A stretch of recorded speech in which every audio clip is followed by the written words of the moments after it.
Amasumba Abogada Mukama Yebasibwe Abogada Mukama Yebasibwe Jeba Katonda obwekisaakye kubanga wendi ni mulamu nebaga my wife for mukyala wange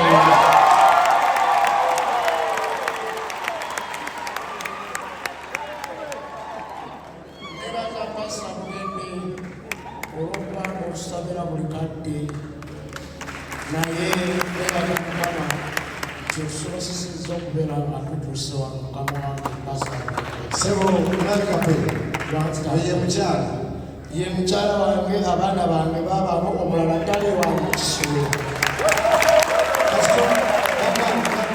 nsanyusa okulaba wulira emirembe eno kanisa yo n'omukyala tusanyusa omulaba I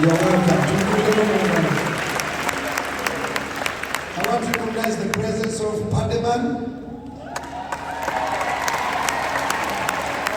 Right there. Pademan is also a preacher at the worship house these days, especially in Savannah. Paddy, say hi. Jaja Pademan, yeah, praise God, church. Well, I'm glad to be here. This is my church, Pastor. I always come here, but I've been away for some time. God has been good to me. Thank you, Pastor. God bless you. I want to recognize, I think he's the most trending DJ in Uganda, DJ Magical Ken. Come on, welcome DJ Magical Ken.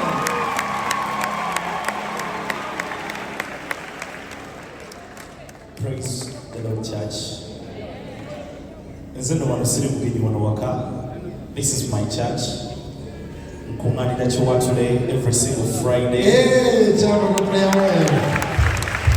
think 50 churches are mine, especially. So if you're we samala yesingo bachiwatu. We samala chiwatu. So nebaza Katonda wakasera kano, nebaza Katonda wekanisa eno, olw'obulamu bwaffe, bane Katonda mulungi. You're welcome. That's my brother. Together every Friday. In case you don't know, Tubere Mukyala Primary School every Wednesday after work, 7 to 10:30.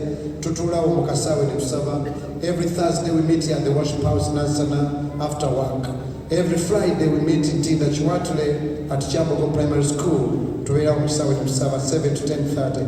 So Pademan we Musawa DJ Magical we Chiwatule. If you stay those sites, Munyonyo, Kajansi, you go there.